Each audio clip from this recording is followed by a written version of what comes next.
I stood in a large church not long before I came out of China, way at the back, because there standing along the front were a row of people. The governor's father, an old man with a little white beard and his lovely white hair. Beside him this pompous, well-educated, fine-looking Chinese gentleman, the governor of the prison. But standing beside him was a burglar. He's got saved, though, and they have now just come through the waters of baptism, and they're standing in front of a great congregation to give their testimonies. I believe that the seed of what happened there started way back, 30-odd years before, when young people out on the street saw a little girl coming along, and they said, "Would you like to come to a meeting?" And they hauled in Gladys Alyward. And Gladys Alyward found herself sitting in a church, place she said she'd never go in. And in the church she found Jesus Christ. The years had gone, and the fish were caught. They were made into Christ's disciples because, you see, he gives you power. He says, "The power of heaven is mine, and I give it to you. The power of earth's mine, I also give that to you." Would you go? Back to your home? Back to your church? Back to that fellowship group? Back to that job that you're not very fond of, really, but it's where God has put you? Or somewhere where God is going to ask you to go tonight? You know, when I went to China, I had never seen a Chinese person. I didn't even know where China was. To me, it was just a black dot on the map somewhere. And I'm afraid I had a terrific shock when I got there to find how large it was.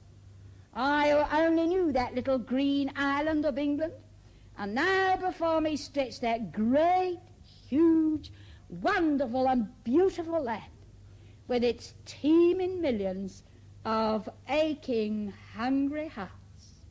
I truly believe he asked me to go. You see, one day he walked along across my path and he said, "Come." And I went. And he said, "You can't do anything, you know. I'll do it through you." And I remember going home when I felt God was calling me for China and saying to my father, "You know, Dad, I would like to go to China." And my father, rather a silent sort of man, but very straight, and he sat there and he said, "And what do you think you're going to do?" I said, "I don't know." "Well, you're not a nurse, are you?" "No, I'm not." "Well, you can't nurse anybody." "No." I said, "No, I can't." "Well, you can't teach anything, can you?" "No." I said, "I can't." And then he suddenly swung round and he looked at me and said, "Oh, go on, get out," he said. "All you can do is talk."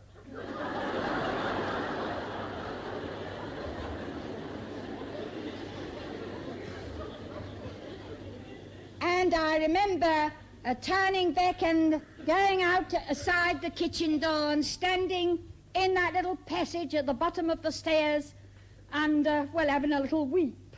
He didn't understand, bless him, because, you see, God hadn't called him, he'd called me. And then, suddenly, in the middle of my tears, there came this. "Well, isn't that it?" And so, standing there, I said, "Oh, Lord."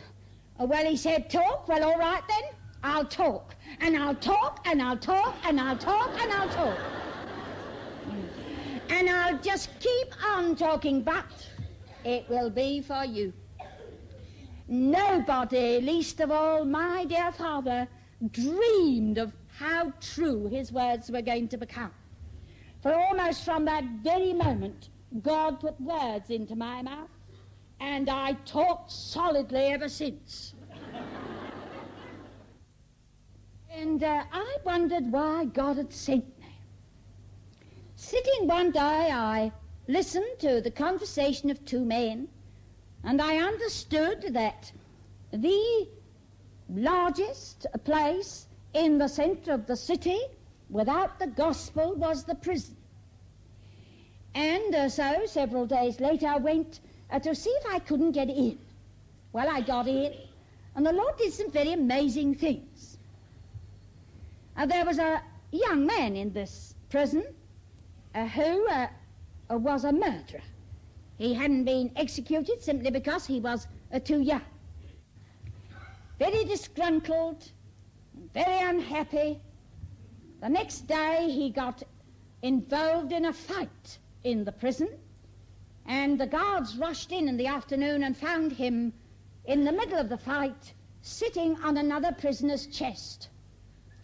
So the guards hauled him out, they beat him, and they chained him up. And he was more miserable than ever. I didn't know anything about this until several days later, going in, there were all the men sitting in this room for the Bible study. In front was standing a student. And I came along and I said to the student, well, you just teach them to sing a chorus, and I will go and see about the other men getting out. And as I was coming back, listening to those men sitting in that room singing, he breaks every fetter, he breaks every fetter. Round the corner, clink-a-clank, came poor John Guaquan. He could hardly move, he was chained all up. And I said, oh, Guaquan, what on earth has happened? And he sunk down on the ground and burst into tears. And he said, oh, I've just been having a few words with another man. And I said, you had more than a few words. And I eventually got out of him that he was found sitting on his chest. But I said, I don't know, I'm terribly disappointed. You know, because, Guaquan, I really thought you were going to love the Lord. No, he said, I don't want anything to do with him. He said, I don't believe there's any no God. He said, look at me, can't move an inch. And then all of a sudden, he got up, and starting to walk along, he made towards the room where the men were singing, he breaks every fetter. The poor university student who had never seen anything like this before nearly fainted. And he gave one big gasp and he said, stop, stop, we can't sing that. We're going to sing, I need Jesus. And so right in the middle of the chorus, those men stopped and they started off, Woyo Yesu, Woyo Yesu. And poor Guaquan, he was overwhelmed, and he looked up at me and he said, I need Jesus. Will you pray for me? And sitting outside, listening to the men still singing their chorus, John Guaquan met the Lord Jesus Christ. We got up and I went in and I said to those men, now we're going to say a prayer. We're going to pray that John Guaquan's chains will come off, but they will come off in such a way that not only you will know, or me, the whole of the prison, the whole of the city, and God will be glorified. We prayed that prayer, and I went home. 2 nights later, John Guaquan, still chained up, and having terrible difficulty to sleep because it was uncomfortable with all these heavy things on him, was lying in bed. And as he lay, he said, I suddenly saw in the corner of the room a bright light. It was so bright, it just shook me.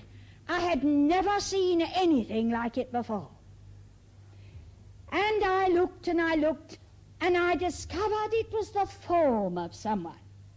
And so I lifted my head and my eyes higher, and then I saw the face.